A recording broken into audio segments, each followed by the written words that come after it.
typical of the fairy tales that I fracture. I fractured 10 of them. Well, actually, I fractured 2 others that aren't in here after I wrote them after I completed these. But with all the stories, as I said, I pick out what I think is the essence of the story. It's the essence that makes it unique and that gives it its magical, classical quality. And then I modernize that essence. And by modernizing it, I make it my own.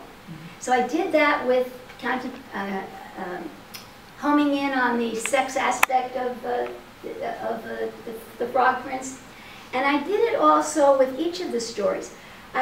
In the story of Cinderella, the essence of Cinderella is it's a Cinderella story, a rags to riches story. But I made her, in my story, I'll tell you the title of it, The Story of Ugly Cindy and the Magical Glass Slippers. I made her even more of a Cinderella by making, because in the original story she's beautiful and her sisters are ugly. Well, in this story I make Cinderella ugly and fat. And her sisters, her stepsisters are beautiful.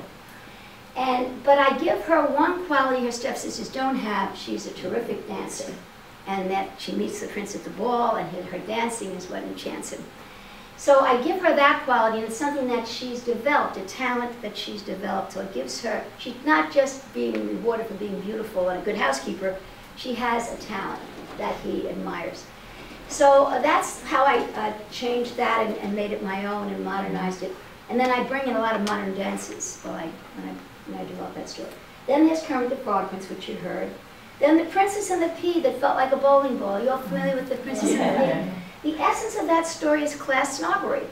The queen does not want her son to marry anyone who's not of royal blood. She has to be a princess. So I focused on that aspect of it, the class snobbery aspect of it. And I change it radically from the original story, because I turn it around and make it, he marries someone who's not a princess because he's in love with her. And she turns out to be better than any real princess. Then the third one, The Fisherman and His Wife. Most people are not familiar with that story. Is anybody here familiar? When I come across librarians or elementary school teachers, they might know it. But The Fisherman and His Wife is about overweening ambition. And I modernized that. She wants to be, well, you have to read it to see, but she wants to be, she gets her wish, and then she wants another and another. She's never satisfied until finally she wants to be God. So I modernized it. Instead of wanting to be the king and the pope and the God, I change it to modern day celebrities. Then The Sleeping Beauty and the Rude Awakening. That's a story about a sleeping beauty who, and it's really, it's naivety. She's been asleep all these years. She doesn't know anything about anything.